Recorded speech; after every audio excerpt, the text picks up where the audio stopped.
कि किस तरीके से अंडर वाटर जो तिरंगा है वो लहराया जा रहा है, वो फहराया जा रहा है, और ये बताती है कि देखिए भारत को अब विकसित बनने की कगार पर है। ये कहना गलत हो जाता है क्योंकि भारत विकसित है, ये तस्वीर है। आप विजुअल्स देखिए, मुझे लगता है this is the fair contribution by the naval people.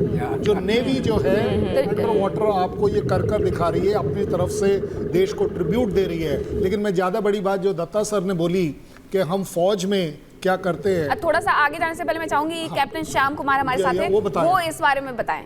समुद्र की गहराइयों से ये आवाज़ आ रही है, बहुत ही कोई शोर नहीं है, बहुत साइलेंटली नेवी काम करती है, जो मैंने पहले कहा, और उसका ये नमूना, बेहतरीन नमूना। मैं नमन करता हूं इन डाइवर्स को जो अंडर वाटर, जो तिरंगा को लहरा के अंडर वाटर शक्ति का प्रदर्शन कर रहे हैं। देखिए, अंडर वाटर शक्ति का प्रदर्शन में मैं बात करूं तो हमें मलाक्का स्टेट की बात हो रही थी, ट्रेड फ्लो की बात हो रही थी, तो देखिए वियतनाम के साथ सर्च एंड रेस्क्यू का एक बड़ा मेमोरेंडम साइन किया गया है। क्योंकि हम SAGAR policy, look east policy की बात करते हैं, तो safety security of all in the region जो हमारी पॉलिसी है, उसके हिसाब से हम मैरीटाइम सिक्योरिटी में भारत का जो बड़ा एरिया है इंडियन ओशन का, उसमें सर्च एंड रेस्क्यू के रोल में हम आगे बढ़ रहे हैं। और उसमें डाइवर्स की बहुत बहुत अहम भूमिका होती है, सबमरीन्स की बहुत अहम भूमिका होती है, और अपॉर्चुन टारगेट पर ट्रेड्स को किसी तरह से इन्फ्लुएंस करना जब जरूरत पड़े तो उसके लिए सी लेंस ऑफ कम्युनिकेशन में हम सर्वेलेंस रखते हैं। और उस हिसाब से मलाक्का स्टेट, सुंड्रा स्टेट, ये दोनों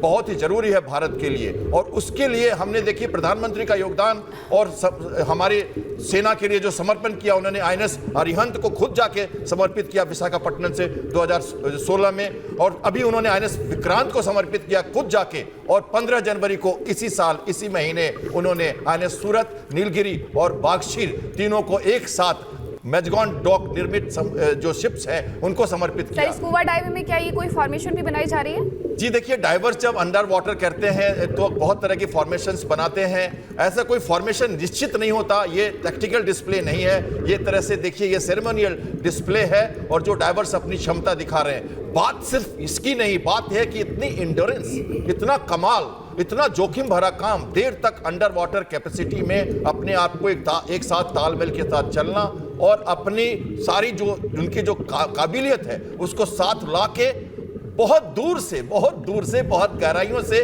देश के सामने लाना, ताकि सभी लोग इसको समझ सकें और हमारे बच्चे, युवाएं जो इसको देख के प्रेरणा लें और नौसेना, सेना और वायुसेना का हिस्सा बने और देश के लिए अपना योगदान दे। ये सब हम आज गणतंत्र दिवस के साथ साथ ये अपॉर्चुनिटी मिलती है, जिसको हम उस तरह से उपयोग करके अपना मैसेज देते हैं एक बड़ा। कर्नल सिंह जी कहिए सर। हाँ कहिए। ये ऐड करना चाहूँगा, जो बात कर रहे थे अभी मलाक्का स्टेट की और चाइना की।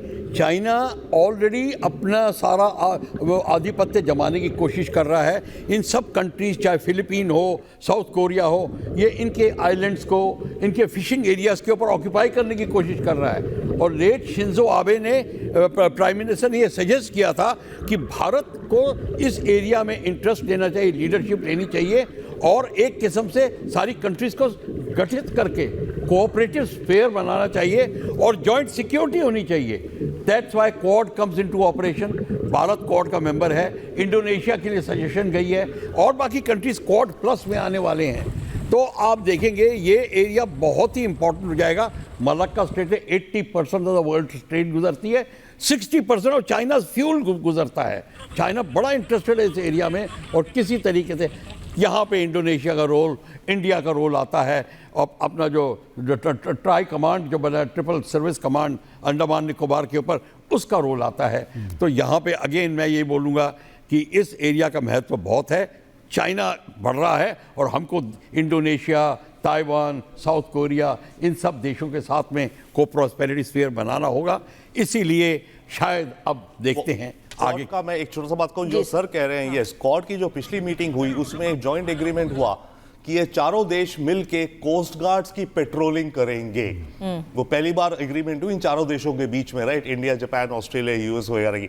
पॉइंट इसकी साउथ चाइना सी, चाइना तो कहता है तो मेरे बैकयार्ड का मेरा पॉन्ड है ये, और वहां पे वो जो कर रहा है उस पर नजर रखनी है, निगरानी रखनी है, उसके लिए कोस्ट गार्ड पेट्रोलिंग क्वाड कर रहा है। अब जैसे भारत और इंडोनेशिया का भी ये जो कल और आज में एमओयूज हो रहे हैं, इसमें कोस्ट गार्ड्स की जॉइंट कोऑपरेशन की बात है।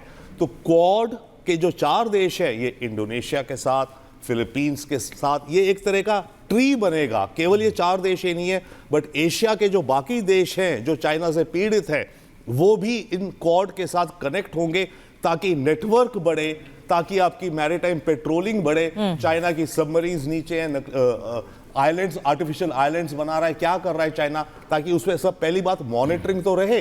क्वाड मिलिट्री नहीं है, पर काफी ऐसी क्वाज़ाई मिलिट्री चीजें कर सकता है, मॉनिटरिंग इत्यादि की, जो कि फीड दे सकती है और हेल्प कर सकती है मिलिट्री पावर को। इन गोताखोरों के साथ मैं एक बात ऐड करना चाहूंगा जो बहुत जरूरी है दर्शकों को याद कराने के लिए। अभी कुछ दिन ही पहले मिडिल ईस्ट के कॉन्फ्लिक्ट में हमने देखा कि डिस्टेंट ऑपरेशन जो जॉइंट मैनशिप के साथ इन गोताखोरों ने किया, इन मरीन कमांडोज ने किया था।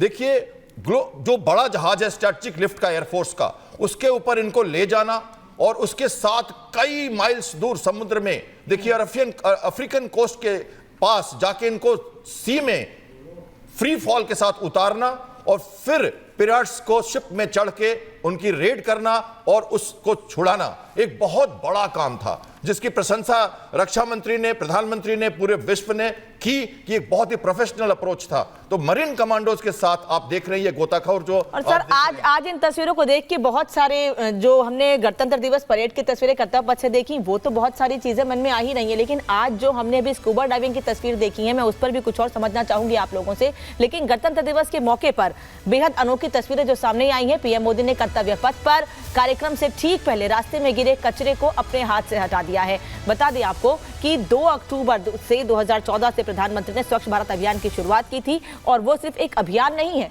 बल्कि वो अब एक मुहिम के तौर पर लोग उससे जुड़ते जा रहे हैं। और प्रधानमंत्री हर एक जगह से गणतंत्र दिवस परेड से ठीक पहले हर एक जगह से वो मैसेज देने की कोशिश भी करते हैं कि आपको अपने देश को साफ रखना है, स्वच्छ रखना है।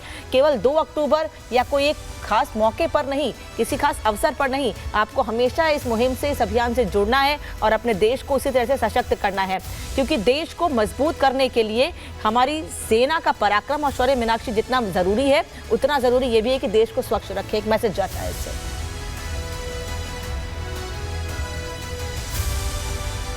और हमारे साथ लगातार खास मेहमान जुड़े हुए थे। हमने गणतंत्र दिवस परेड की हर एक तस्वीर को बहुत खूबसूरती से इनसे समझा है, उनसे बातचीत की है। आप सभी लोगों का बहुत बहुत धन्यवाद, आप लोग जुड़े हमसे और आपने हर एक तस्वीर को बेहद खूबसूरती से हमारे सामने रखा। बहुत बहुत धन्यवाद। और अब बढ़ते आगे देखते हैं 2 मिनट में देश दुनिया की अहम खबरें। 2 मिनट।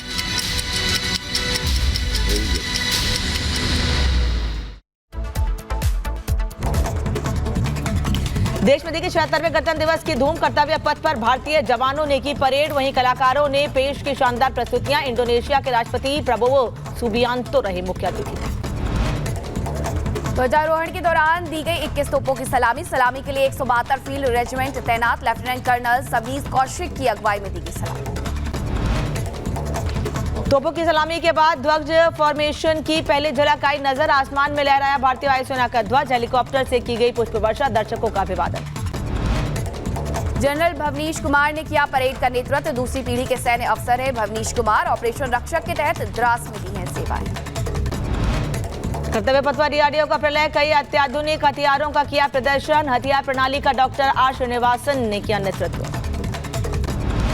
असम राइफल्स के दस्ते में 2 जूनियर कमीशन अधिकारियों 144 रैंक के लोग शामिल। 29 असम राइफल्स के कैप्टन करणवीर सिंह कुंभावत ने किया नेतृत्व। आरपीएफ बैंड दस्ते का कांस्टेबल सुरेश चंद्र सैनी ने किया नेतृत्व। वीर सैनिक की धुन पर कदम ताल करता नजर आया दस्ता। दिल्ली पुलिस का बैंड मार्चिंग दस्ता भी आया नजर। दस्ते में 4 महिला सब इंस्पेक्टर, 15 कांस्टेबल शामिल। एडीसी ऋषि कुमार ने किया मार्च का नेतृत्व। अयोध्या में उमड़ी श्रद्धालुओं की भीड़। श्री राम मंदिर में पूजा अर्चना करने भारी संख्या में पहुंचे भक्त। महाकुंभ में श्रद्धालुओं का आना लगातार जारी। अब तक 10 करोड़ से ज्यादा श्रद्धालुओं ने त्रिवेणी संगम में लगाई पवित्र आस्था की डुबकी। जम्मू कश्मीर के पुंछ में जंगली सुअर का हमला, 7 लोग हुए घायल। घायलों को अस्पताल में कराया गया भर्ती। पाकिस्तानी लड़की से शादी करने पाकिस्तान पहुंचा अलीगढ़ का लड़का। फेसबुक पर हुई थी दोनों की दोस्ती। पाकिस्तान जाकर किया धर्म परिवर्तन। उत्तर प्रदेश के शाहजहांपुर में महिला टीचर के पति के साथ प्रिंसिपल ने की मारपीट। छेड़खानी का केस वापस न लेने को लेकर बेल्ट से पीटा। और गौ तस्करों पर पुलिस ने यूपी के अंबेडकर नगर में कसा शिकंजा। पुलिस ने 4 गौ तस्करों को किया गिरफ्तार।